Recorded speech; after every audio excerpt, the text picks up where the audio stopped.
Sejam bem-vindos à TV Púlpito do Sertão Reformado. E a nossa pastoral de hoje é teologia, continua sendo teologia para a alma.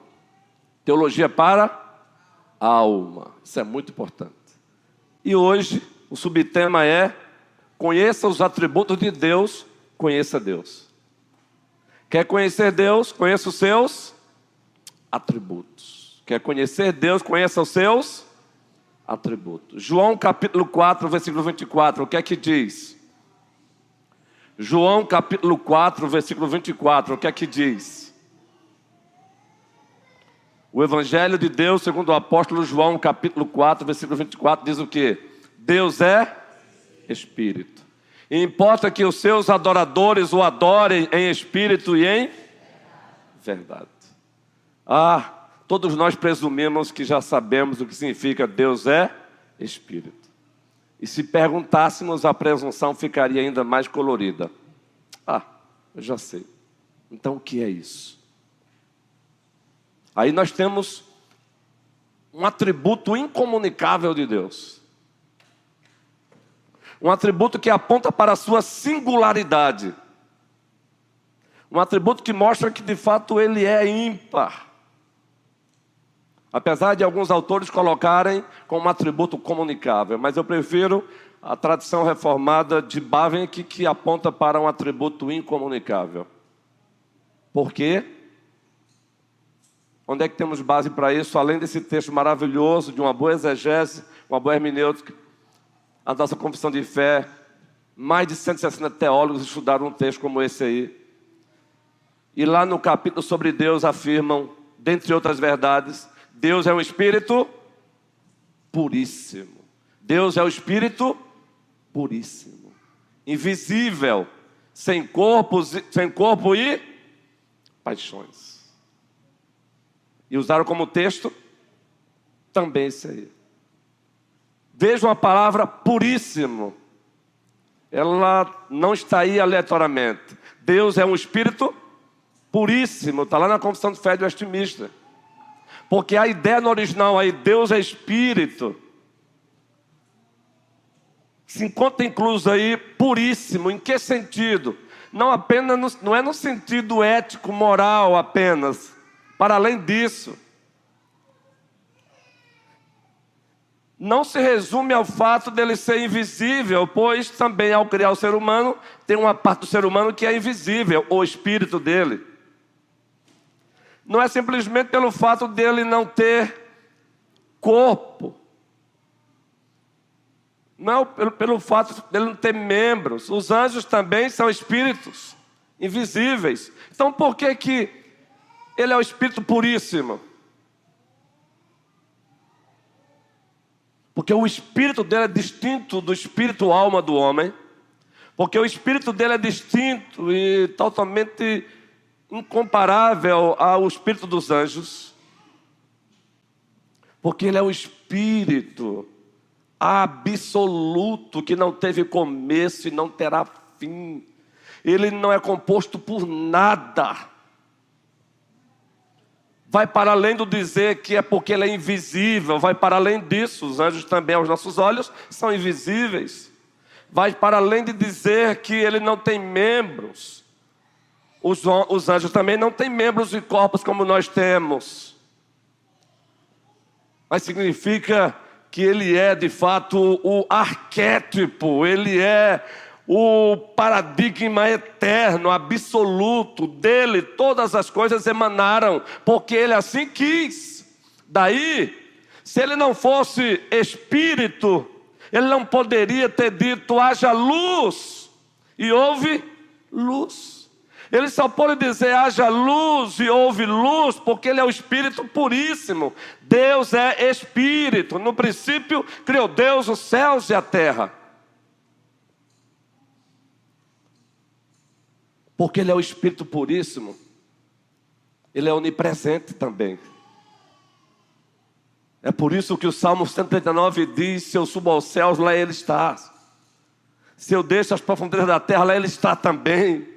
Vejam que esse atributo da espiritualidade de Deus, ele está totalmente conectado com o seu poder criacional, como também a sua capacidade de estar em todos os lugares ao mesmo tempo, com todo o seu ser. Ele é onipresente, Salmo 139. Porque Ele é o Espírito puríssimo. Ele é onisciente, Ele conhece tudo, Ele conhece todos. Os anjos não têm a capacidade de onisciência. Seja os anjos de mais alta hierarquia angelical, somente Ele tem. O diabo não tem, Satanás não tem. Porque Ele é o Espírito puríssimo.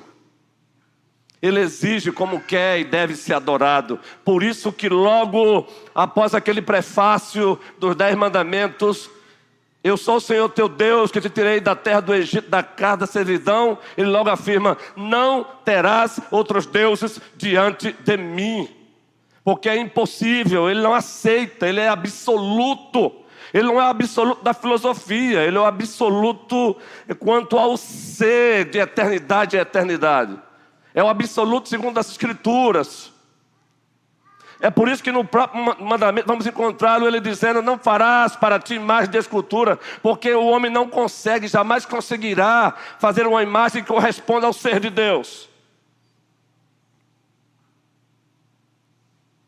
Deus é Espírito.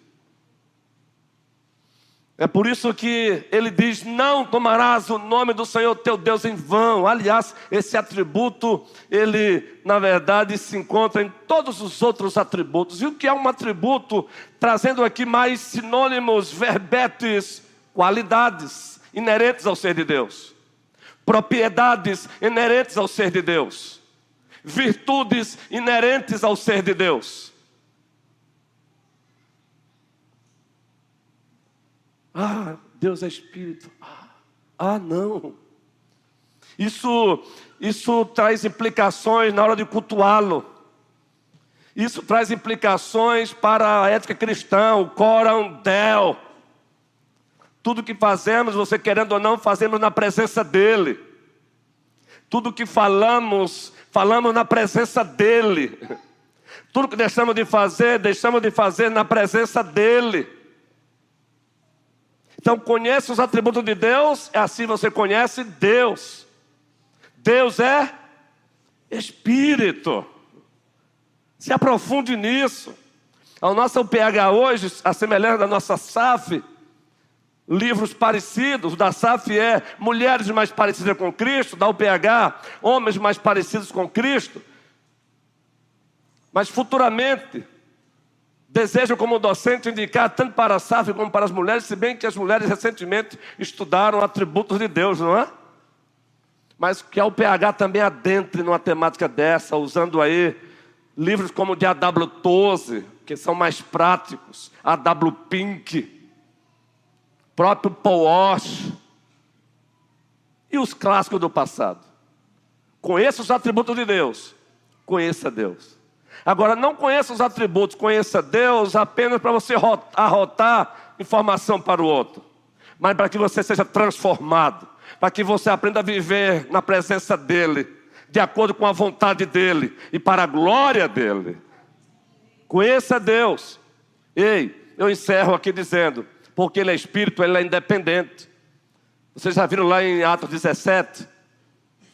Atos 17, Paulo chega e diz, Ele não precisa de nada e de ninguém. Está lá em Atos 17. Salmo 50, o salmista diz, todo gado, todo animal é meu. Ele é independente porque Ele é o Espírito puríssimo. Porque Ele é um Espírito puríssimo, Ele não depende de nada, Ele não depende de ninguém. Ele não depende de você, Ele não depende de mim. Ele não depende de voto de ninguém, não depende de avaliação de ninguém. Ele é autossuficiente em seu ser, Ele se basta a si mesmo. Agora aprove a Ele nos usar. Aprove a Ele usar este homem externamente bonitinho, mas que os pés são de barro. E aqui e acolá, quando o Cristo diz em Mateus 23, sepulcro caiado, eu me encontro como objeto dessa fala dele. Aqui e acolá você já se encontrou como objeto dessa fala de Cristo? E você disse, é assim que eu estou hoje. Seja sincero. Aqui e acolá eu me encontro assim. Aqui acolá eu faço questão de fechar os olhos e ouvir Cristo ecoar Mateus 23 para mim e dizer: sepulcro caiado, tu estás bonito por fora, mas por dentro tu está feio. E eu digo: sou eu mesmo, Senhor. Mas ao mesmo tempo eu escuto Ele dizer para mim: se o Filho vos libertar, verdadeiramente sereis livres, conhecereis a verdade e a verdade vos libertará. Ao mesmo tempo eu ouço dizer: e o sangue de Jesus Cristo nos purifica de todo o pecado. Por isso somente Ele, para sempre Ele, e para não roubar o tempo dos nossos preciosos professores que estudaram, se prepararam, e eles querem a vossa atenção, que é de suma importância, fiquemos de pé e vamos orar. Nosso Pai Celestial, muito obrigado por esta amada igreja. E ela existe porque Tu és o Espírito puríssimo, invisível, sem membros, corpos ou paixões. Tu és o Espírito puríssimo para além do ser invisível, para além do ter membros, do não ter membros, para além do não ter corpo. Tu és invisível porque Tu és o arquétipo absoluto. Tu és o princípio pessoal de tudo e de todos. O Senhor não depende do tempo, do espaço. O Senhor não depende se os homens te aceitam ou não, se os homens te querem ou não. O Senhor não depende de nada de si mesmo, apenas de si mesmo. Louvado seja o Teu nome. Tu és o nosso Deus. É a falta dessa consciência que tem nos levado a mercadejar a Tua palavra. É a falta dessa consciência que tem nos levado a uma covardia. É a falta dessa consciência de conhecer os Teus atributos, conhecer o Senhor, que tem nos levado, Senhor, à banalização da Tua presença, à banalização do culto. E ainda bem que pela Tua bondade o Senhor tem protegido esta igreja. Então, continua a bênção desta igreja, a nossa superintendência que tem feito um trabalho lindo, os nossos presbíteros têm feito um trabalho lindo, os nossos diáconos têm feito um trabalho lindo, as nossas sociedades têm feito um trabalho lindo. Louvado seja o Teu nome. O nosso ministério de canto, até na hora de cantar, tem procurado boas letras, boas canções que passem pelo crivo da Tua palavra. E louvado seja o Teu nome pelo relacionamento desta igreja. Como é bom visitarmos as Tuas ovelhas como o dia de ontem. O pastor em minha casa e ouvirmos as ovelhas, sejam as antigas e as recém-chegadas, dizendo o que nos tem fascinado na primeira igreja é o calor humano, a recepção, o amor. De fato, pastor, temos sido uma família para pertencer. Hoje nos sentimos pertencer a uma família. Isso como fruto de que o Senhor é Espírito. Então nos dê mais conhecimento dos Teus atributos para conhecermos o Senhor e colocarmos em prática o que o Senhor quer. Abençoa a nossa EBD. É no nome de Jesus Cristo que oramos.